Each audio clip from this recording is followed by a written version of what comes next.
بسم اللہ الرحمن الرحیم۔ السلام علیکم رحمۃ اللہ وبرکاتہ۔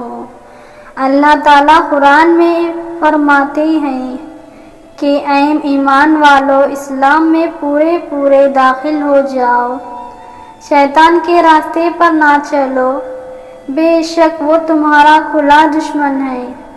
اس دنیا میں حضرت آدم علیہ السلام کا جسم بنانے سے پہلے اللہ تعالیٰ نے جنات اور فرشتوں کو پیدا کیا تھا۔ ان کو نوری اور ناری مخلوق کہا جاتا ہے۔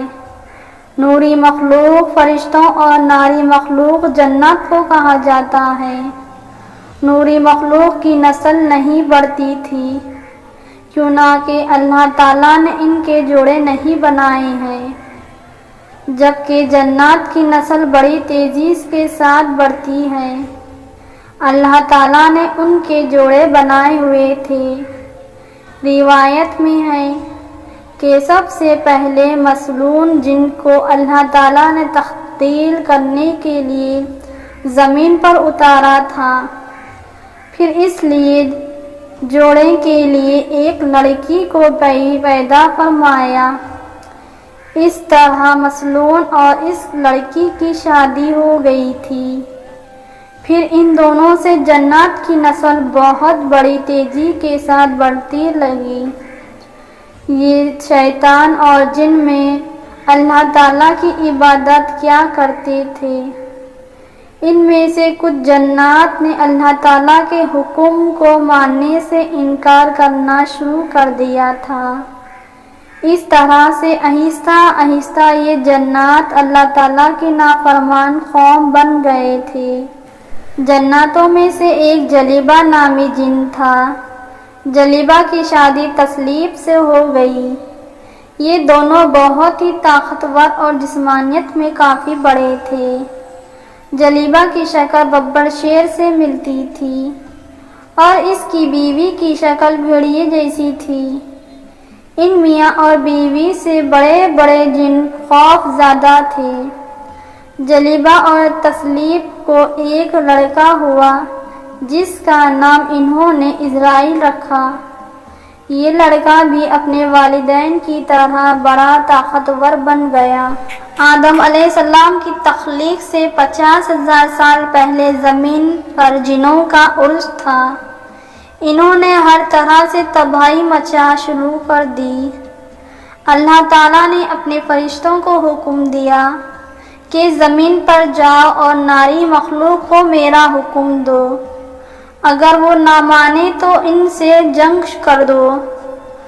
فرشتوں نے جنوں کو اللہ تعالیٰ کا حکم دیا کہ تم زمین پر فساد نہ پھیلاؤ، تو ناری مخلوق نے فرشتوں کی بات نہ مانتے سے انکار کر دیا۔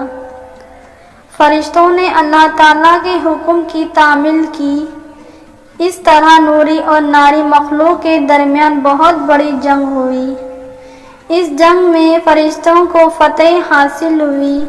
اس جنگ میں جلیبہ اور تسلیب بھی قتل ہو گئے تھے۔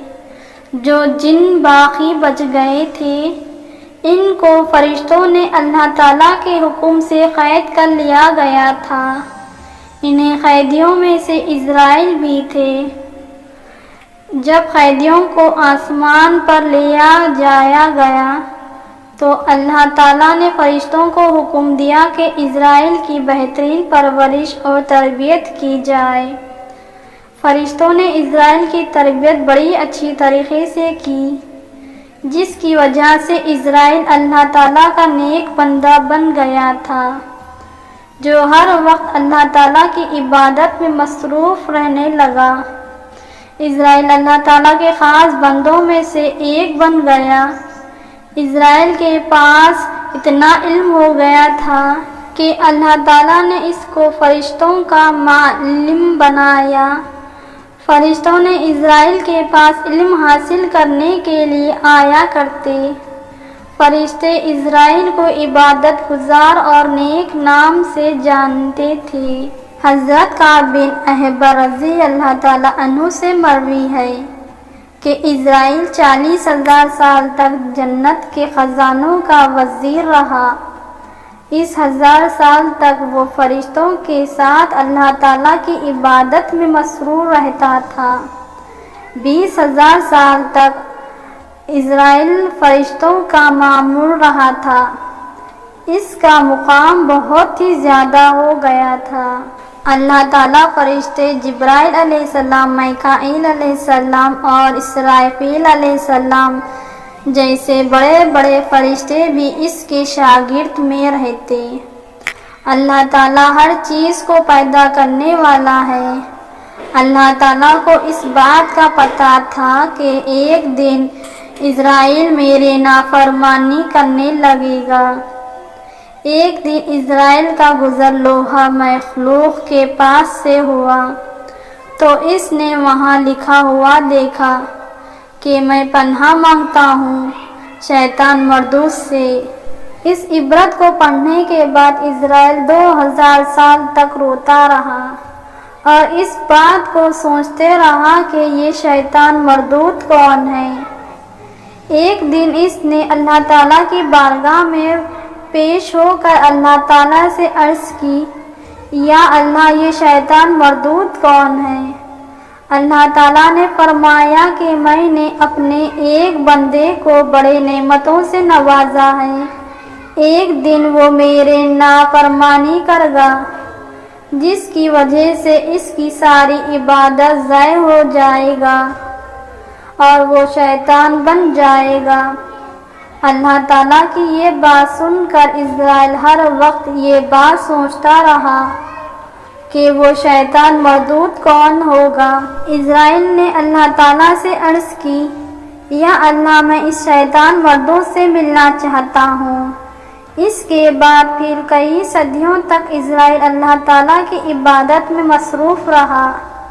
ایک دن اللہ تعالیٰ نے سب فرشتوں کو اکٹھا کر کے فرمایا کہ میں زمین پر اپنا ایک نائب پیدا کرنے والا ہوں۔ جب اس بات کا علم اسرائیل کو ہوا تو وہ یہ بات سوچنے لگا کہ میرے سے بڑا اللہ تعالیٰ کا نائب کون سا ہو سکتا ہے۔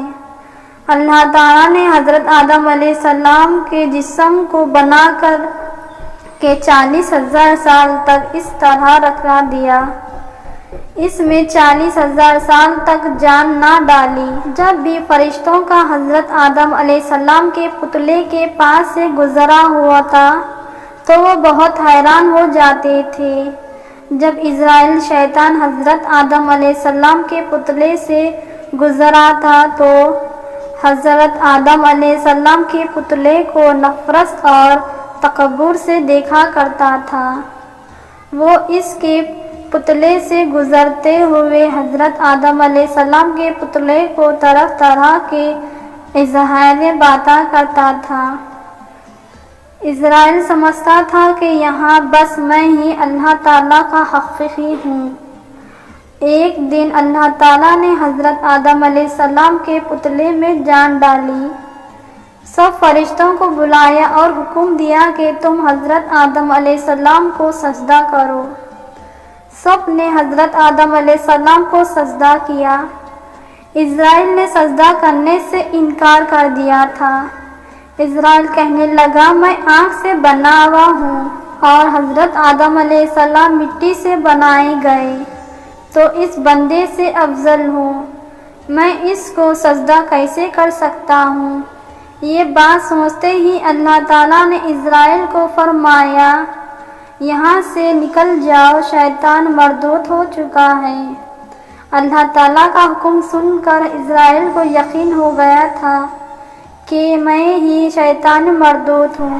جب اسرائیل شیطان مردود بن گیا تو اس نے اللہ تعالیٰ سے قیامت تک زندہ رہنے کی مہلت مانگی تو اللہ تعالیٰ نے اس کو قیامت کے دن تک زندہ رہنے کی مہلت دے دی۔ شیطان مردود نے کہا، اے اللہ، میں تیرے بندوں کو ہر طرح سے تیرے حکم کی نافرمانی کی طرف لے جاؤں گا۔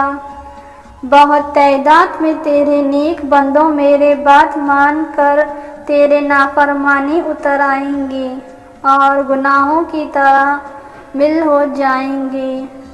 تو اللہ تعالیٰ نے شیطان مردود سے فرمایا تو میرے بندوں کو بگاڑے گا، میرے رحمت بہت ہی وسیع ہے، میں ان کو معاف کر دوں گا۔ اس طرح اسرائیل اللہ تعالیٰ کی نافرمان کرنے کے شیطان مردود بن گیا تھا۔ اللہ تعالیٰ نے شیطان مردود کے گلے میں لعنت کا طاق قیامت تک ڈال دیا۔ اس طرح شیطان مردود اللہ تعالیٰ کی رحمت سے دور ہو گیا۔ روایت میں آتا ہے جب قیامت کے نزدیک دوسرا سور پھونکا جائے گا تو اس وقت اللہ تعالیٰ شیطان کو موت کا مزہ چکھائے گا۔ اس کے بعد شیطان مردود کو ہمیشہ کے لیے جہنم کی آگ میں ڈال کر دیا جائے گا۔ امید کرتی ہوں آج کا یہ ہمارا پیارا واقعہ آپ کو پسند آیا ہے تو ہماری ویڈیو کو لائک، ہمارے چینل کو سبسکرائب کرنا مت بھولنا۔ اب مجھے اجازت دیجیے، اللہ حافظ۔